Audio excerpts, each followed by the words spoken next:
আজকে আমরা ত্রিকোণমিতি 9.1 এর যে সূত্রগুলো আছে সেই সূত্রগুলো কিভাবে আমরা মনে রাখতে পারি সেই সম্পর্কে জানবো।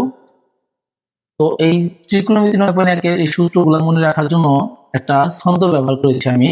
ছন্দটা হচ্ছে সাইদুর লম্বায় অতি কিন্তু ভীতু অতি তবুও লজ্জায় ভর্তি।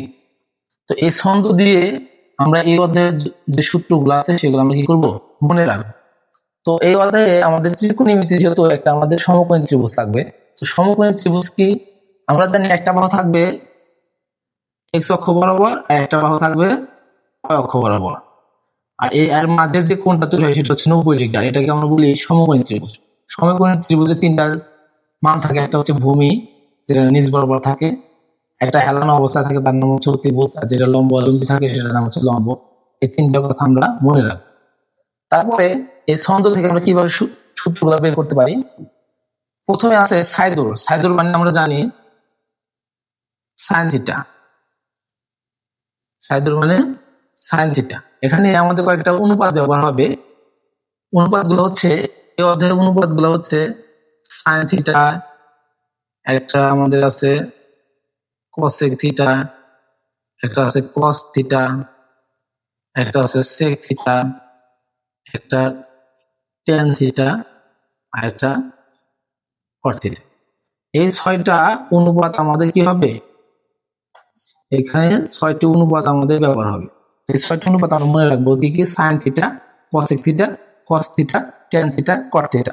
এখানে সাইন থিটা দিয়ে একটা বের করবো, ওটা থেকে আমরা কসেক বের করবো, কারণ সাইনের বিপরীত হচ্ছে কি কসেক।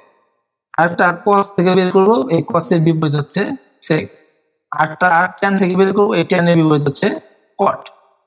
তো প্রথমে এই যে সাইদুর আছে, এই সাইদুর মানে সাইন ধরবো, পরবর্তী দুইটা মানের পরে 3 নাম্বারটাতে কিন্তু আছে, কিন্তু মানে আমরা কস ধরবো, এবং তারপরে আরো দুইটা পরে যে একটা আছে তবু, এই তবু মানে আমরা কি ধরবো টেন ধরবো।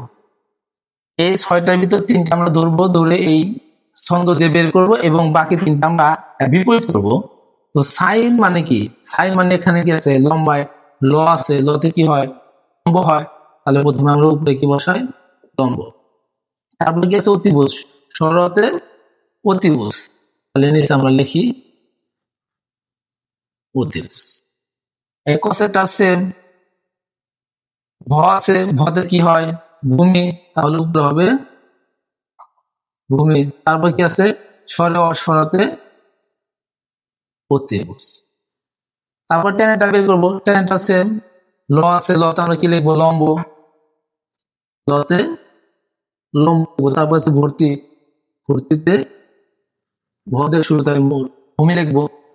তো এই sine theta, cos theta, tan theta তিনটা আমরা এই সূত্র দিয়ে কি করবো বের করবো। আর তারপরে সাইনের বিপরীত কি, সাইনের বিপরীত হচ্ছে কসেক, সাইনের বিপরীত হচ্ছে কসেক থিটা। তো সাইনটা হবে কসেক, তার বিপরীত হবে, তার এখানে হচ্ছে লম্ব বা অতিভুজ, এটা উল্টে যায় কি হবে অতিভুজ বাই লম্ব।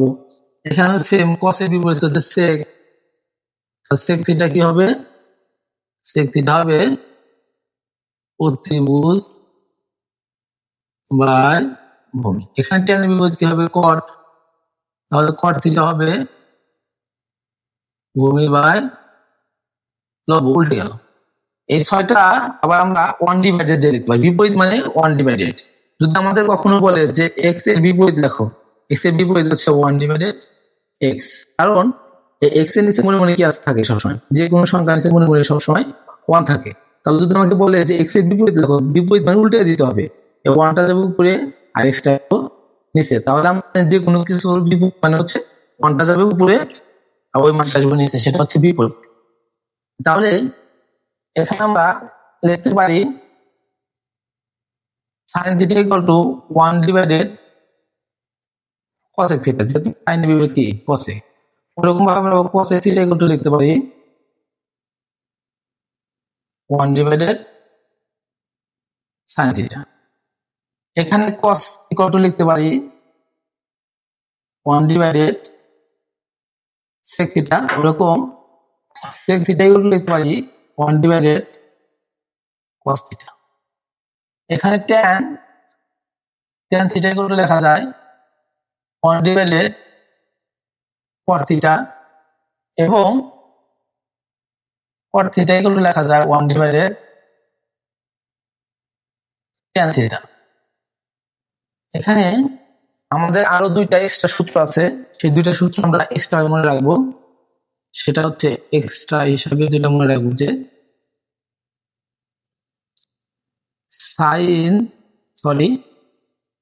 tan থিটা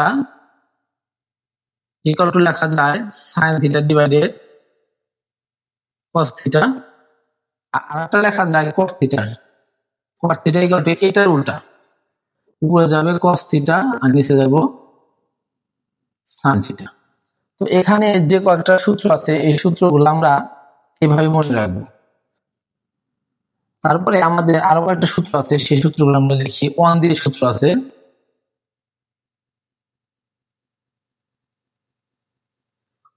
এখানে আরেকটা সূত্র আছে sec square theta minus tan square theta equal to 1, and last আরেকটা সূত্র আছে cosec square theta minus cot square theta equal to 1। এই 1 দিয়ে আমাদের তিনটা সূত্র, এই তিনটা লাইন আমাদের মুখস্থ রাখতে হবে যে sec square theta plus cos square theta, এটা প্লাসেরটা, এটা 1, আর বাকি যে দুইটা আছে সেটা হচ্ছে মাইনাসের, একটা sec square theta minus tan square theta equal to 1, একটা cosec square theta minus cot square theta equal to 1। এখন এই তিনটা সূত্র থেকে প্রত্যেকটা থেকে আরো দুইটা করে সূত্র বের করা যায়। যেমন এখান থেকে sin স্কয়ার থিটা রাখা যায়, তাহলে ওই পাশে 1 আছে, এই cos স্কয়ার থিটা এই পাশে প্লাস, ওই পাশে কি হবে মাইনাস। এটা একটা সূত্র বের হলো। আর একটা সূত্র এখান থেকে cos স্কয়ার থিটা রাখা যায়, cos স্কয়ার থিটা রাখলে ওই পাশে 1 ছিল, এই sin স্কয়ার থিটার সামনে চিহ্ন ছিল না, মানে এই জায়গায় আসতো প্লাস, প্লাসটা বেড়ে যাবে মাইনাস। তো কখনো যদি আমরা sin স্কয়ার থিটা দেখি ওখানে লিখতে পারবো 1 মাইনাস cos স্কয়ার থিটা, আর cos স্কয়ার থিটা দেখলে ওই জায়গায় লিখতে পারবো 1 মাইনাস sin স্কয়ার থিটা। এখান থেকে ওরকম দুটো বের করা যায়। এখানে যদি আমরা sec স্কয়ার থিটা রাখি, ওই পাশে 1 ছিল, এই tan আসলো মাইনাস, ওই পাশে কি হবে প্লাস। এখান থেকে আবার tan টা বের করা যায়, কিন্তু tan যদি আমরা দেখো এই জায়গায় রাখি তাহলে এই tan এর সামনে মাইনাস থাকে, তাহলে tan কে রাখবো না, tan কে আমরা কি করব ওই পাশে পাঠিয়ে দিব আর 1 টাকে এই পাশে নিয়ে আসবো। তাহলে মূলত কি দাঁড়াইতেছে যে sec স্কয়ার থিটা ওই 1 টা এই পাশে নিয়ে আসলে হবে কি মাইনাস, আর এই যে এই লাইন থেকে আনি আমরা, লাস্ট এই লাইন থেকে আনি, এই লাইন থেকে আমরা আনতে পারি, এই যে এই লাইন থেকে, এখান থেকে tan টাকে রাখবো আর এই 1 টা এবার পাঠিয়ে দেব। তাহলে কি আসতেছে sec স্কয়ার থিটা 1 আসলে প্লাস, এবার আসছে মাইনাস, আর পাশে থাকে হচ্ছে কি tan স্কয়ার থিটা। তাহলে এটা একটা সূত্র হলো। কি সূত্র হলো যে tan square theta equal two sec square theta minus 1 লেখা যায়। এই দুই সূত্র যেভাবে লিখলাম এটা এভাবে করতে হয়। এখান থেকে আমরা cosec এটা রাখি, cosec স্কয়ার থিটা ওই পাশে 1 ছিল, এই cot আসলে এই পাশে মাইনাস যাবে প্লাস, থেকে যদি আমরা cot কি আসলে ওই পাশে কি হবে মাইনাস, তাহলে আসতেছে cosec square theta minus 1 equal to cot square theta. এই অধ্যায়টাতে আমাদের এই কয়েকটা সূত্র ভালো করে মনে রাখতে পারলে এই অধ্যায়টা আমরা ইনশাআল্লাহ সবকিছু পারবো।